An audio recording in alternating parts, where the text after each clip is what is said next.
የሚያስመሰክረውን ትንሽ የሚያስቸግር መስሎ ይታየናል። ተስፋ የምናደርገው የኛ መንግስትና የኛ ካቢኔት እንዲሁም ወታደራዊ ባለስልጣናት በሙሉ ቱርክ በተቻለ መጠን እንደዚህ ኤፍ35 የሚባለውን አውሮፕላን እንዳትገዛ ምናልባት በተለያዩ መንገዶች መስራት አለባቸው። እስቲ አሁን ምናልባት ተስተካክሎ ከሆነ ወደ ዶክተር ጸጋ አልፋለሁ። ጤና ይስጥልኝ ዶክተር ጸጋ። እንደገና ጸጋ ይሰማን? ጸጋ አይሰማም። ምናልባት ሚውት ላይ እንደሆንሽ ሚውት ላይ ሊሆን ይችላል። ዶክተር ጸጋ የተሰማ ኦኬ፣ እኔ እየሰማች አይደለም። ለማንኛውም እስከሚስተካከል ድረስ እየጠበቅን ነው፣ እናስተካክላለን። ተመልካቾቻችን አሁን በአጠቃላይ ከዶክተር ጸጋ ጋር መወያየት የፈለግነው በክነሰት እንደሚታወቀው በ10ኛ ወር ወደ ምርጫ እና ከአራት ዓመት በኋላ እንሄዳለን። ለመጀመሪያ ጊዜ በእውነት ከረጅም ጊዜ በኋላ የእስራኤል ሀገር የፓርላማ 4 ዓመት ሙሉ በሙሉ አገልግሎት ሲሰጡና አሁን ከ3 ዓመቱን በሙሉ ጦርነት ነበር ማለት ይቻላል። ከ3 ወር በኋላ የተጦርነቱ በኋላ የሚደረገው ምርጫ ምን አይነት ለውጥ ሊያመጣ ይችላል? የሚያመጣው ለውጥ ያሁሉ ያሉት ፓርቲዎች ይቀጥሉበታል ወይስ አይቀጥሉበትም? ወይስ ደግሞ አዳዲስ ፓርቲዎች ይመጣሉ? በተለይ በግራ በኩልም በቀኝ በኩልም በመሐከል በኩልም የተለያዩ ፓርቲዎች ራሳቸውን በማዘጋጀት ላይ ይገኛሉ። ግን ወደ ምርጫው ከመሄዱ በፊት በአገሪቱ ሕግና ደንብ መሰረት አንድ ክነሴት 90 ቀን ውስጥ ሕግ መደንገግ አይችሉም። በተለይ አንዳንድ አስቸኳይ የሆኑ ነገሮች ካልሆኑ ምናልባት መንግስት የሚያቀርባቸውና ካልሆነ በቀር ማድረግ አይችሉም። ስለዚህ ያ እስከሚሆን ድረስ ይህን በተመለከተ ነው ዶክተር ጸጋኛ ማነጋገር የፈለግነው። የክነሴት ምርጫ የሚደረገው የመብት ጉዳይ ነውና እያንዳንዱ ዜጋ ከ4 ዓመት በኋላ ሄዶ መሪዎችን ይመርጣል።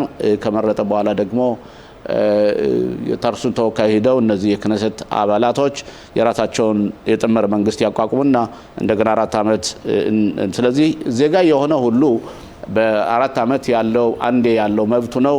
የመብቱን ማስከበርና ራሱን አስከብሮ ራሱን ሄዶ መርጦ መሪዎቹን አልሰሩልን ምን እያደረጉ ነው ከማለት በ4 ዓመት አንዴ ያላቸውን መብት ማስከበሩና ድምጽን ሄዶ መስጠቱ በጣም አስፈላጊ ነው። ይሄ ነው የዲሞክራሲ ሂደት ማለት ነው።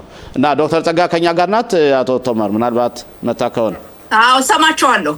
ኦኬ ዶክተር ጸጋ እንደገና በመለስሽ አመሰግናለሁ። ለጊዜው ተመልካቾቻችን የክነሴት ወደ ምርጫ የመውጣት ዓላማውና ምንድነው የሚለውን ትንሽ ለማብራራት ሞክሬያለሁ።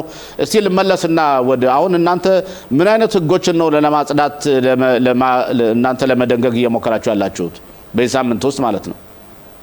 እንግዲህ በቅድሚያ ጤና ይስጥልኝ እላለሁ ለተመልካቾቻችን፣ ለእናንተም ቀደም መስመሩ ስለተቋረጠ። በመጀመሪያ ደረጃ እንግዲህ ክነሴቱ 4 ዓመቱን መሙላቱ ነው። 4 ዓመቱ በሚቀጥለው ሳምንት ያልቃል። ስለዚህ በቀሩት ቀናቶች የተጀመሩ አዳዲስ ህግጋትን ሳይሆን የተጀመሩ ህግጋትን እነዚህንን መፈጸም እንፈልጋለን። ይሄ ነው ያለው። ሌላው በህግጋቶቹ ላይ በተለይ የመጀመሪያ ድምጽ የተሰጠባቸውን በአፋጣኝ መጨረስ እንፈልጋለን። ሌላው ቀደም የገለጽከው ሁኔታ አለ። በዚህ ምክንያት ብዙ ስራዎች ስላሉ ብዙነን በክነሴት ድምጽ በመስጠት ነው የምናሳልፈው። ሌላው አቶ ሽሎሞ ቀደም የተናገርከው ነገር አለ። አንዳንድ ጊዜ ለተቀማጭ ሰማይ ቅርቡ ነው ይባላል። የክነሴት ስራ፣ የፓርላማ ስራ፣ የህዝብ አገልጋይ ስራ በምትሰራበት ሰዓት ስራው ከባድ ነው፣ ግን ከፍቅር በደስታ መስራት ያስፈልጋል። ያ ማለት ሁሉንም ስራ ሙሉ በሙሉ ማሟላት አትችልምና አንዳንድ ጊዜ ሰዎች ቁጭ ብለው ብቻ ምን ሰርተዋል ምን ተሰራ የሚሉ ሰዎች አሉ። አይጠይቁ አይደለም፣ ነገር ግን ሆነ ብለው ሞራልን ለመንካት ዝቅ ለማድረግ ለተቀማጭ ሰማይ ቅርቡ ነው ያልኩ ምንም የማይሰሩ ሰዎች ይሄን የሚናገሩ በኔ በኩል ተገቢ መስሎ አይታየኝም። ለምንድን ነው ይሄን ያልኩበት ምክንያት ብዙ ጊዜ ሰማለሁ። በህብረተሰባችን በኩል በመዘዋወር ምን ተሰራ ይላሉ። አንተ ምን ሰርተሃል ወይም አንቺ ምን ሰርተሻል ስትል ይቅርና በክነሴት አባል ተቀምጠ ሳይሆን በተራም ቢሆን ምንም ያልሰሩ ሰዎች ትችትን የሚወዱ አሉ። ትችትን መፍራት የለብንም እና ብዙ ጊዜ በተለይ ሰሞኑን ስሰማ በጣም ይገርመኛል። በዚህ ባጭር ጊዜ አመታት ውስጥ በተለይ ከጦርነት ጋር የተሰራ ስራ በኔ በኩል በግሌ ብናገር ሌሎቹን መወከል ባልችልም ራሴ የሰራሁትን ብናገር ደስ ይለኛል። ያ ሲባል ሙሉ በሙሉ ያቀድኩት ተሳክቷል አይደለም። በፖለቲካ ጨዋታ አንድም ሰው ያቀደው ተሳክቶ አውቅም ይቅርና ባሁን ባለንበት ተጨባጭ ሁኔታ። ስለዚህ ብዙ ጊዜ ትችት የሚሰጡ ሰዎች መጀመሪያ ራሳቸውን ይፈትሹ። እኔ ምን ሰርቻለሁ ወይም ደግሞ እኔ ማን ነኝ የሚለውን ነው የምለው። አቶ ሽሎሞ ይሰማል? እየሰማሁ አንቺ ጋር ነኝ። አዎ እየሰማሁሽ ነው። አዎ እና ያለው ሁኔታ ነው። ይሄ መንግስት 4 አመቱን ሞላ፣ አልተጠበቀም ነበር። እንግዲህ በዚህ በሚቀጥለው ሳምንት ክነሴት በህጉ መሰረት ስራውን ይፈጽማል። 25ኛው የእስራኤል ክነሴት እዚህ ላይ ዶክተር ጸጋ ለጠይቅሽ የምፈልገው ጥያቄ በተለይ በጣም አነጋጋሪ ሆኖ ያሉት ጥያቄ 3 ወይም 4 ህጎች አሏችሁ። አንደኛው የመገናኛን በተመለከተ የቴሌቪዥን ፕሮግራሞች የሬዲዮ ሆቃቲክ ሾረት የሚባለው ይህም በተመለከተ ከፍተኛ የሆነ አነጋጋሪ ሊሆን የቻለው ይህ መንግስት አሁን የሚደነግገው ህግ በተለይ ለቀኝ ክንፍ ርዕዮተ ዓለም የሚቀርቡ ቴሌቪዥኖችን ልክ እንደ አሮጽ 25 14 ለነሱ ሲባል ይባላል። ይሄ ምን መልስ ሰጫለች? ሁለተኛው ጥያቄ ደግሞ በተለይ የኻሪዲዎችን በተመለከተ ደጋግመንም ተነጋግረንበታል። ለምን ነው የኻሪዲዎች ወታደሮች የማይሄዱት? እነሱ መያዝ የለባቸውም መታሰር የለባቸውም የሚለው መድሎ አይደለም ወይ? እና ይሄ በጣም ህብረተሰቡን የሚያከፋፍል ነው። ከዛ ውጭ ደግሞ የመንግስትን አቃቤ ህግ በተመለከተ በተለይ የድሮ አይቻለው ፕሬዚደንቶች የነበሩት የፍርድ ቤቶች ሌሎችም በጣም ከፍተኛ የሆነ ጫናና ተቃውሞ እያሰሙ ነውና እነዚህ ህጎች አሁን ባለንበት ሰዓት ውስጥ አገሪቱን የሚከፋፈሉ አይሆንም? ምናልባት ከጦርነት በኋላ አንድ ነው የሚያቀራርቡን ከኦፖዚሽን እና ከተቃዋሚ ጋር ተነጋግሮ መደንገጉ አይሻልም ነበር ወይ? እና አሁን ሩጫው ለምን ነው? ለምን አስፈለገ? አቶ ሽሎሞ 3 ጥያቄዎችን ጠይቀሃል። ረዘም ያለ ጊዜ ስጠኝ ለመመለስ ሞክራለሁ። በመጀመሪያ ደረጃ ያለንበት ሀገር ዲሞክራሲ ነው። በዲሞክራሲ መሰረት መንግስት ይመረጣል። በሀገራችን እስራኤል አንድ የፖለቲካ ፓርቲ ራሱን ብቻውን መምራት ስለማይችል ከተለያዩ የፖለቲካ ፓርቲዎች ጋር ጥምር መንግስት አዋቅራለ። ያ ማለት የተመረጠው መንግስት የራሱን ፖሊሲ መፈጸም መቻል አለበት። ያን ማያደርግ ከሆነ ምርጫ አስፈልገን ማለት ነው።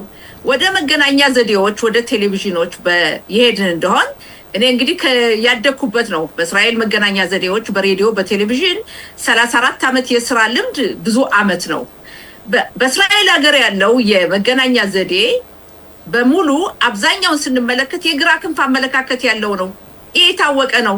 የግራ ክንፍ ብቻ ሳይሆን በተለይ ኤሊት የምንላቸው በከፍተኛ ቦታ የሚገኙ የአሽካናዚ ማህበረሰብ ነበር በብዛት ቦታውን የያዙት።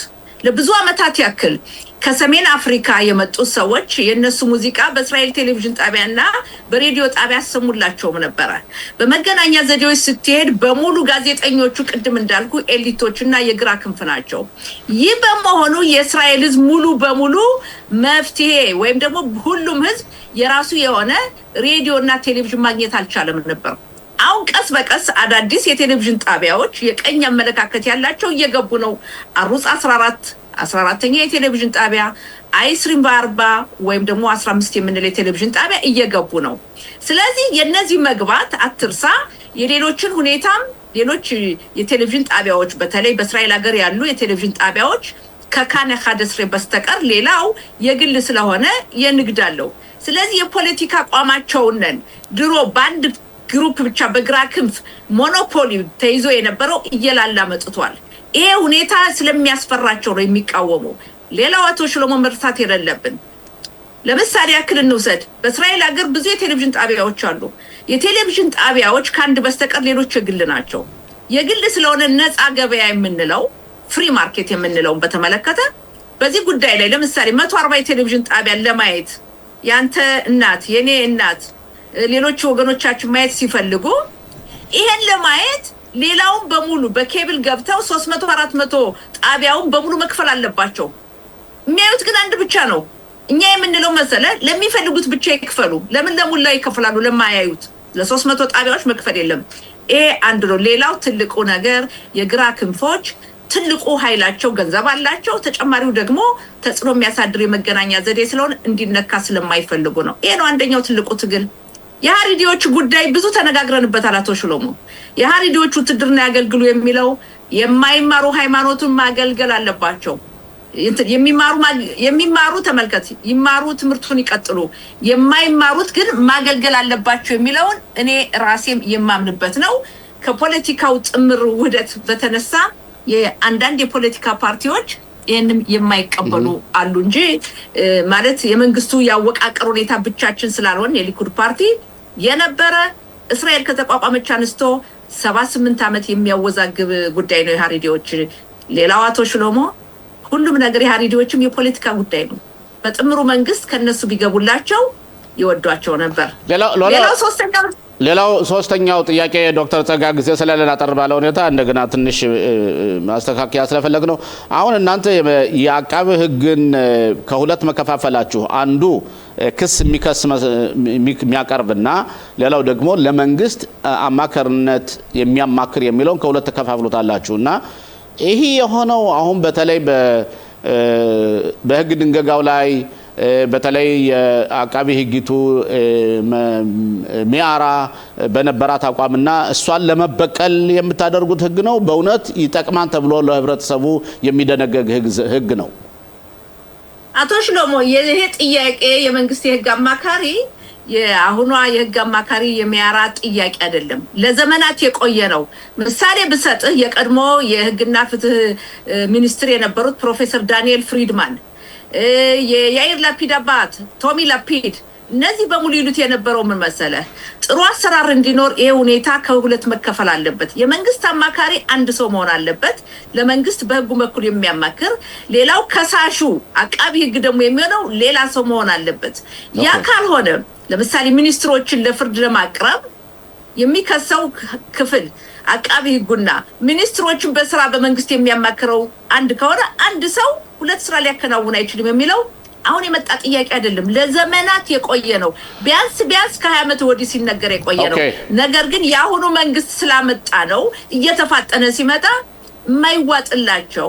እውነቱን እኮ ያውቁታል አቶ ሽሎሞ። እውነቱን እያወቁ ስለማይዋጥላቸው በናታንያው የሚመራው መንግስት የጉሮሮ አጥንት ስለሆነባቸው ነው የሚቃወሙት እንጂ በልባቸው ሁሉም ሃይም ራሞን ያንተ ጓደኛ የሚኒስትሩ የቀድሞ ሃይም ራሞን ይሄን ይደግፉ የለም?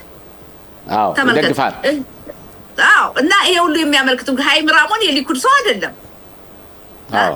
እና ይሄ በሙሉ የሚያመለክተው ፕሮፌሰር ፍሪድማን የሊኩድ ሰው አይደለም። ያንተ ፖለቲካ ፓርቲ አባል ነው የነበሩ ፕሮፌሰር ፍሪድማንም ቶሚ ላፒድ የሽኒ ፖለቲካ ፓርቲ ሊኩድ አልነበሩም። ግን ይሄ ሁኔታ በእውነት አይደለ አንዳንድ ጊዜ ብዙ ደግሞ ተቃዋሚዎች ለምሳሌ የቀይ ፍሬህይወት ዓለም ተከታዮች እነ ዳን መሪዶር እነ ቤኒ ቤጊን እነ ሊሞር ሊብናት እነሱ ደግሞ ተቃዋሚ እንደሆኑ መግለጽ ይቻላል። ለማንኛውም ዶክተር ጸጋ በዚህ ጉዳይ ግን ይሄ ተመልከተ አቶ ሽሎሞ ከሙያስ ኖ አንቺ ስለገለጽሽ በዚያኛው በኩል ያለውን በዚህኛው በኩል ደግሞ ያሉት ነው። እንደዚህ እናደርግ ዶክተር ጸጋ በእውነት ትንሽ የመስመር ችግርም አለና በእርግጠኝነት የበለጠ አስተካክለን ነገ ከነገ ወዲያ እናንተ የስራ ፍጻሜያችሁን ህግጋን ውስጥ የምትደነጉ ድረስ ከመጣው ሳምንት ድረስ አብረን እናቀርብሻለን። የበለጠ ለማህበረሰባችን የምንሰጠውን አገልግሎት እንሰጣለን። ስለነበረን ቆይታ በጣም እያመሰገንኩ ምናልባት አንድ ወይም ሁለት ቃል የምትይው ካለ መጨረሻ ላይ የጀመረውን አርስት ነው በሌላ ጊዜ በሰፊው ለምን አንዳንድ ጊዜ ሁሉን ነገር ከፖለቲካ ጋር ያያይዙታል። ምን ይበጃል የሚለውን ይዘነጉታል። ለሀገራችን ምን ይበጃል ነው ሪዮት ዓለም አመለካከት መለያየት ተገቢ ነው እና በዚህ አጋጣሚ በእውነት በሰፊው መወያየት ያስፈልጋል። ሰሞኑን አንተ እንደገለጽከው ቀደም የህግጋቱ ሁኔታ መፈጸም ስላለብን ብዙ ሰዓት ነው የምንሰራው። ከዛ ውጭ ደግሞ ለምርጫው መዘጋጀት አለብን። እንግዲህ ብዙ ጊዜ እኮ አልቀረም ምርጫው። ግን አንዱ የሚያስደስተው መሰለ በሀገራችን ስለምርጫው ስለሚደረገው ህዝባዊ ግምገማ ብዙ ጥያቄዎች አሉኝ። ስለዚህ ለሚቀጥለው ጊዜ እናወራበታለን። አመሰግናለሁ። ዶክተር ጸጋ አመሰግናለሁ። መልካም ስራ። አመሰግናለሁ።